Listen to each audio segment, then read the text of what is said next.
Why couldn't Batgirl get to the Batcave on time? Because her motorcycle was too tired.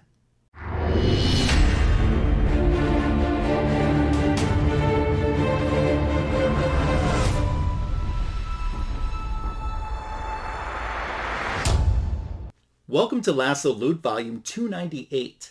There's some good stuff in today's video, including an autograph fresh from this past weekend's Fan Expo in Chicago. There are some dollar bin books, but pretty good dollar bin books, including some upgrades that I'm sharing in today's video. I'm glad that you're here for it. If you haven't subscribed to my channel, I hope you take this opportunity to do so. Another reason to subscribe would be the fact that coming up in just a few weeks is going to be Lassoed Loot Volume 300, and the video is going to be huge. Trust me. You'll have never seen me do a video like the one I'll be doing for Volume 300, so make sure you have your notification bells on as well. And thank you for your continued support of my channel.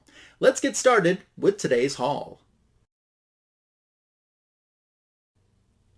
Fresh from this past weekend's Fan Expo in Chicago, where Dan Mora appeared, is a signed copy of the New History of the DC Universe, Issue 1, the Dan Mora variant. I am so excited to have this signed. The first time I ever saw this cover, I'm like, I know I want this signed someday. And Dan Mora was in the area, and while I didn't have the opportunity to make it to Fan Expo, some of my friends and coworkers did, and they were able to get it signed for me, but I was told it was not an easy feat. I heard that he was like the star for comic creators at Fan Expo and had a huge line that had to get capped each day. As a matter of fact, at one point, they texted me and said, I don't think your book's going to get signed. Now, I don't know if they were just saying that to throw me off the trace because I wasn't expecting it to get signed. So when it got handed to me yesterday and it was signed, I was pleasantly surprised and shocked and happy. Normally, I don't pick or get very specific about my autographs, like the placement or the color that they wanted to use, but I knew I wanted this signed in blue, and I knew I wanted it signed in the upper corner because I thought that had the most space to it, and that got accommodated. So I want to thank my friends. I want to thank Sam especially, and while Sam couldn't wait in the long line, he found somebody that he knew that was already in the line who was able to get the sign for me. So thanks, Nathaniel. I certainly do appreciate you as well and your contribution to this. My very first Dan Mora autograph, of course, it's Hippolyta as Wonder Woman in a beautiful, absolutely stunning cover. The New History of the DC Universe reinforced the fact that Hippolyta was the very first Wonder Woman. And I know that there's some Wonder Woman fans that don't like the fact that it wasn't Diana. In recent Wonder Woman, I know there's a new issue of Wonder Woman dropping this week, but the previous issue, we'll call it, since there's a new one dropping this week, I think it's issue 35, they really kind of delved into that, Hippolyta as Wonder Woman, and said, well, yeah, she was there and she was with the Justice Society and doing stuff, but she was a very much a background player, and a lot of people didn't know that there was a Wonder Woman back there.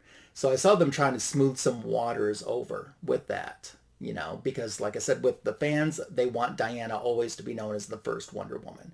So there was a little bit of retcon going on in the recent Wonder Woman issues, which I have loved, by the way.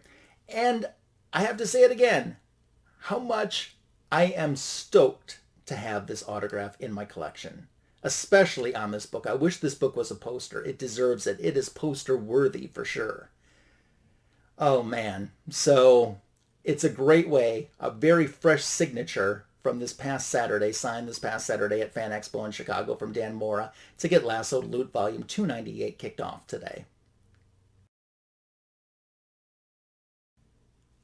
But let's keep going. The rest of what I'm going to show you in today's video was pulled from the dollar bin, starting with two books that were upgrades for me in my collection. The Fury of Firestorm Volume 1, Issue 2 was released in 1982. Pat Broderick is the cover and interior artist. Gerry Conway wrote the story. So this is part 2 of what started in the very first issue. It's the Day of the Bison storyline. You might notice on the cover that Firestorm is in Central Park. You can see the Alice in Wonderland attraction. That's actually a real attraction that can be found in Central Park. I do remember reviewing this issue previously on an episode of Fanboys Live and the Retro Review. Speaking of, that is the greatest DC comic show on YouTube, and it airs on my YouTube channel Sunday nights at 8:15 p.m. Eastern, 7:15 p.m. Central. So make plans to join us in the live chat or catch us on the rewind. We always have a great time doing Fanboys Live and the Retro Review. This definitely a nicer condition copy than my original beater that I pulled off of the newsstand. It was mint when I pulled it off the newsstand, but a lot of wear and tear throughout the years caused it to need an upgrade. And if you're going to get issue number 2, you got to get issue number 3, right? So same creative team, Pat Broderick, cover and interior artist Gerry Conway, the writer. Another upgrade for me in my collection, also from 1982. Killer Frost, the villain. I love this cover. I think Killer Frost is the ultimate Firestorm villain. She's a kick-ass villain too. What I also love about this is the irony that Killer Frost made her first appearance in Firestorm Volume 1, issue number 3, which has an awesome cover of her planting a big old kiss on him. And here we have her in the second volume of Firestorm, also appearing in issue number 3.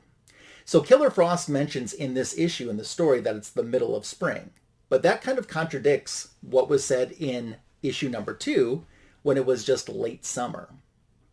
Fury of Firestorm has a current series out right now, a mini, and the issue that just came out last week, man, that looks so cool. I didn't pick it up, but I paged through it. And I love that it looked like part of it was like an untold story or something with the Justice League of America back in the satellite era years.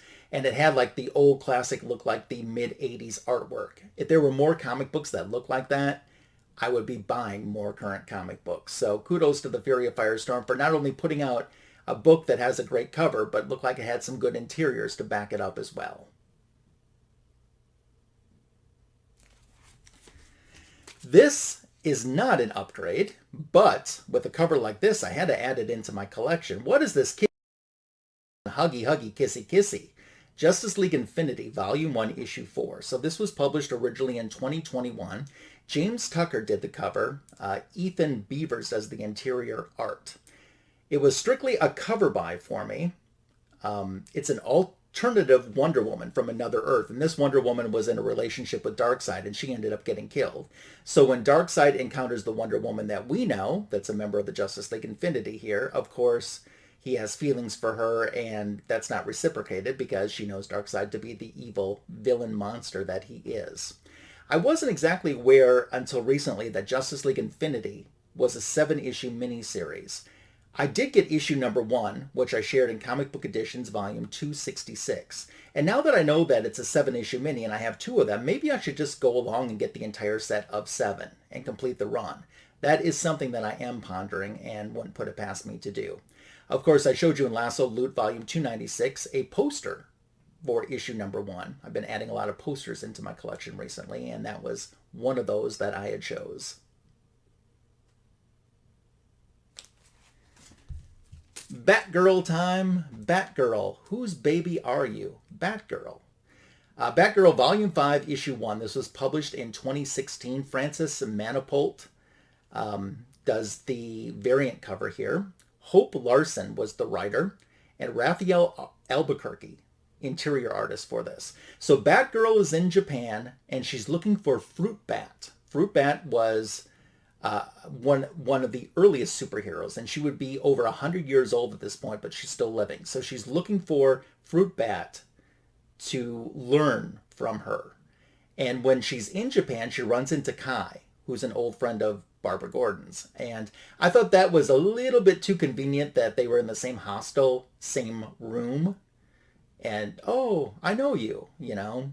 Maybe it would have been a little more believable just to run into him on the streets or something. But it was an interesting story nonetheless. I bought this strictly because this variant cover is dabbing Batgirl. Oh yes, Tim the comic collector knows what I'm talking about and knew the struggle was real to find a dabbing Batgirl. He has one in his collection, but he knew of the dabbing Batgirl long before he could ever find it. And when I saw this dabbing Batgirl, I said, well, I must have a dabbing Batgirl for my collection too. And it's all Tim the comic collector's fault. Thanks, Tim. I appreciate it. Let's turn to Marvel right now. All these books are still from the dollar bin, and when you see Alex Ross timeless variants in the dollar bin, you're going to pick them up or you're just insane.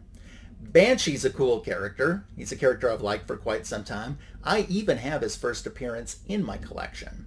So this Banshee Timeless variant by Alex Ross is a variant cover for Uncanny X-Men Volume 6, Issue 21, which was published in 2025, just last year. Gail Simone is the writer. This story is about Wolverine and Ransome teaming up to take on the bad guys in Argentina, and they're doing it at a Comic-Con, of all places. Imagine that. So these Alex Ross Timeless are just so good. I'm so far behind in collecting those. I mean, really far behind. And now that there's a new wave coming, I'm still not caught up on the first waves and the villain wave and some of the other waves. I don't know if I ever will be. But when they're in the dollar bin, as I mentioned, you just pick them up because you never know. They're too good to leave there. I know that for sure. From the villains wave, we have the Rhino. And this comes on a variant cover for Wolverine Volume 7, Issue 32, published in 2023. Benjamin Piercy is the writer of the story. I seem to remember and think that this is the same volume of Wolverine comic books where I got issue number 1 and just loved it. I was surprised at how much I enjoyed it. And I remember reading issue number 2 digitally, and then I think I just kind of fell off or forgot to do it. So am I missing out by not keeping up on this run of Wolverine comic books from the last few years? Make sure to leave me a comment below so I know if I need to start reading digitally and get caught up. This storyline is part of Weapons of X. It's the part 2 of that storyline where the Beast wants to clone Wolverine of all people. So here we have a Spider-Man villain on the cover, the Rhino, which might be a little odd to put on an X-Men book, and Rhino does not appear anywhere in this story. I'm not sure, I probably would have been better to put him on some type of a Spider-Man comic book, but it's here and I have it in the collection now, and that makes me happy. And one more, the Alex Ross Timeless variant of Red Skull from 2023. This was on Captain America Symbol of the Truth, issue number 11. R.B. Silva was the writer of this comic book. So Sam Wilson is Captain America at this time, and he's going to make White Wolf pay for what White Wolf did to Falcon. Nomad and Misty Knight also appear in the same issue too. There's no Red Skull in this issue despite being on the cover, but at least this makes sense because you do associate Red Skull with a Captain America comic book. I showed some previous Timeless comic books that John's Comics with Friends got for me in Lassoed Loot Volume 292. And there's still some more that he was able to pick up for me from some dollar bins as well. So when these show up in the dollar bins, I want to make sure that I'm getting them. Did you see the new wave of Timeless covers that have just been announced? I know there's a lot of Inhumans. The Crystal cover was pretty decent. I did pre-order the Hellcat cover.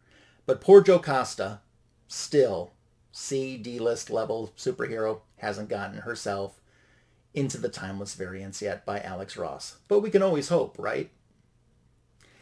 That wraps up today's Lassoed Loot 298. What did you think of the things that I showed you? Leave me a comment because I love reading your comments. We can dialogue about anything. Give this video a thumbs up and a like because the algorithm certainly digs that when you do that, and I appreciate your support.